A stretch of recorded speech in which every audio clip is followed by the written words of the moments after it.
that didn't You cannot exist. owe anything. Right. They take everything, and everything owe government, even your own kids. They make sure you will have no power, no money. You cannot mention any God or anything like that. You will lose your job immediately, and maybe even worse. When communism started, the first what they took it was guns from the people. Okay. So they cannot protect themselves. But when communism took over, they took the guns, they changed the money. Oh, wow. So there are lots of people, they kill themselves, they commit suicide, they get heart attacks, strokes, and that's how communism started. I read about that, how you can start the business in the United States, how easy. That was my dream. So I started doing that, and it was going very, very well. So I opened another business, and the only in America you can do that. No any other place in the world will allow you to do that. Welcome, everyone. I'm here with the host of Sit Down with Dusan. Once again, last time we talked about his narrowing escape from Communist Czechoslovakia. And that story, if you haven't listened to it, please do so. It's on his channel. It's very inspirational, amazing story that everybody should listen to. And it was inspiring for me to sit down with him once again and learn a little bit more about what life was for him during the Communist Czechoslovakia, and maybe even prior to that and afterwards. So, here's Dusan. Hello. How are you today? I'm doing good. I'm ready to talk about how was it before communism, when I was very little at that time, and after communism. So, when you were a little boy, Czechoslovakia was not communist quite yet. Not quite yet, but it already was starting slowly. What do you remember from those times? Well, the first thing what I remember in school, we cannot mention the God. We cannot say, God bless you, or be with the God. There was censorship in school. The teacher cannot promote any religion. And prior to that, you were able to speak Yes, freely? You can go to the church. There was not, but people who was working with other people, that's, for example, in a company or in the school or university, you cannot mention any God or be with God or anything like that. You will lose your job immediately, and maybe even worse. Okay. So that was one of the first things that you remember That's that what were I remember. I changing? was a little boy. That was the changing, and the change was very slowly. But What happened to people that, like your grandfather, for example? Like, I know that your grandfather, you've mentioned that he had poultry, and he had maybe cows, horses. What can you tell us more about the farm, or how was he living, and then what happened when the communism started? when I was very little, my grandfather had lots of farms, lots of land. That was the key, the land, because the land give you a food. Right. Okay, so they have lots of land, and they were saving money for new land. They even get married. If somebody have more land, and they get married together, so they have more land, because land was representing food, and when you have a food, you can survive. So a lot of people were farming at that time. Farming, even there was not really farmland, because I was born between the mountains. Okay. And heavy. In the first few years of my life, I thought that's the whole world. Of course. You know what I mean? I guess every little kid thinks. That's the little kids were like that. Then later on, they have to sell everything, because they start. It was like a tax. They was tax them. If you have a cows, you have to donate it. Let's say 100 of liters of milk from every cow. Okay, so if you had cows and they were giving you milk, you had to donate 100 liters per cow. Per cow. What, per month? No, a year. Oh, a year. Okay. Yeah, so I was a gonna year. Say, poor cows. But per cow. But if you have 10 cows, it's a lot of liters, and you work by yourself.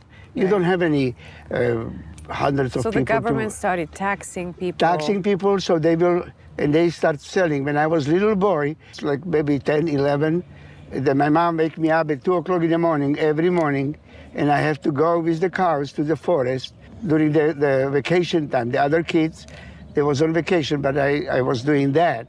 You were herding cows? Yes. My village have probably like 600 cows, and there was only 250 numbers. 250 people? 250 houses. So let's say it was 400 people or maybe 500 people. But there was cows, everybody have a cows. So you as a little boy had to herd 600 cows?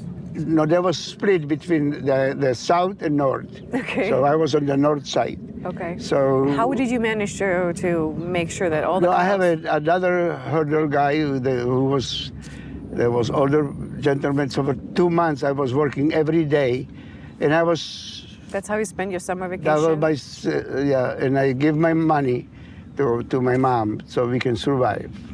Well, that's incredible. That made you really tough then. Yeah.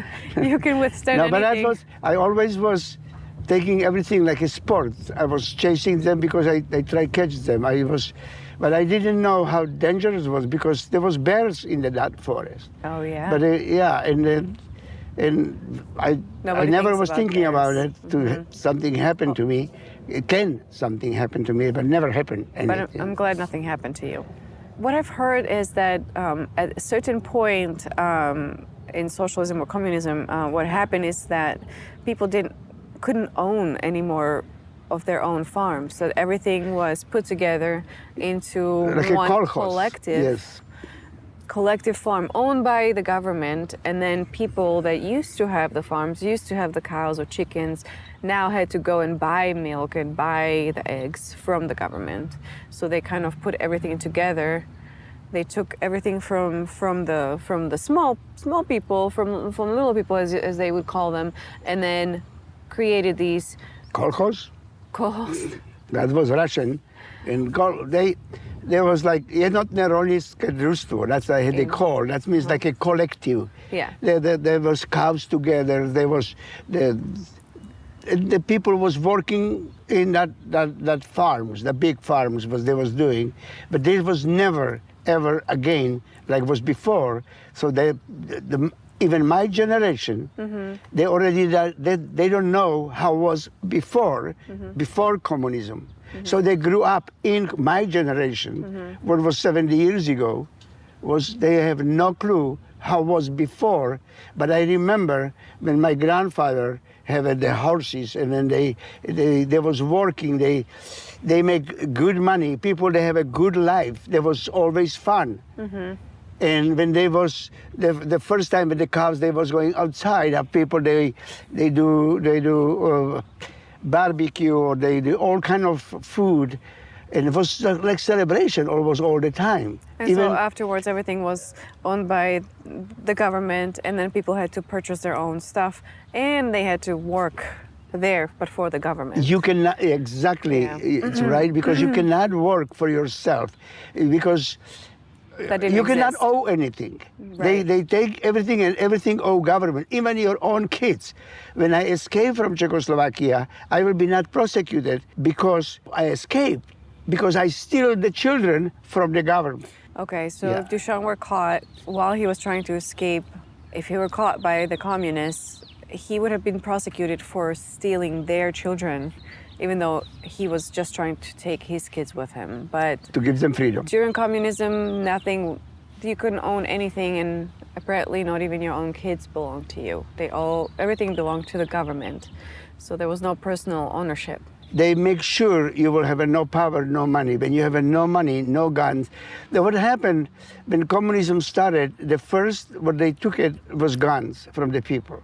Okay. So they cannot protect themselves. Everybody owns, like my grandfather, like 10 guns. He never killed anybody. Everybody can be protected by themselves. They protect by themselves, their land, everything. But when communism took over, they took the guns, they changed the money. So for every 1,000 koruna, that was like, for example, every $1,000, you will get $1. Oh, wow. Okay, so... That's how they was, 1,000 to 1. Oh, wow. So there are lots of people, they kill themselves, they commit suicide, they get heart attacks, strokes, and that's how communism started. Okay, so one second.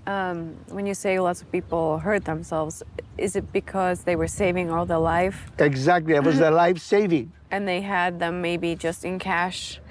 And They have a when gold, they have a gold, the coins, and they were when- saving, and they feel secure. Right. They feel secure. But after that, they will just come to your house, and if you will not pay them what they wanted, there was communist gangs.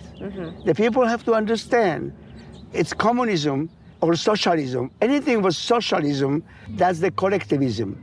That means you will lose everything what you owe, and they will give you money to survive. they give you But you enough will money be to not survive. traveling. You will not go anywhere. You will be happy to be.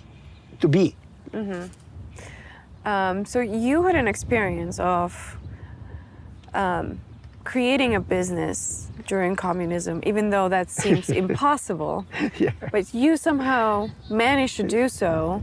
Can you tell our viewers how can someone actually run a business during communism? You really not run the business, but you can make money.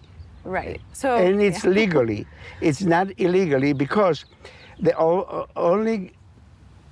government company, because there was all government. Right. Everything was government owned. Yeah, everything was government owned. And I figured out, if I will buy the car where I can take in more people than one, I can collect the people and charge them for that.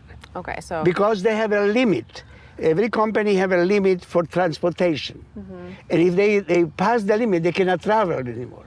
So Right. but they have still money for some other budget. So they use that budget for transportation. So they actually waste the money. okay. So wait. So were you transporting people? People. Oh, okay. I was transporting my students, my ski students. So and the parents, they pay me, and for the transportation, because they have to pay. Let's say for one Saturday, Sunday.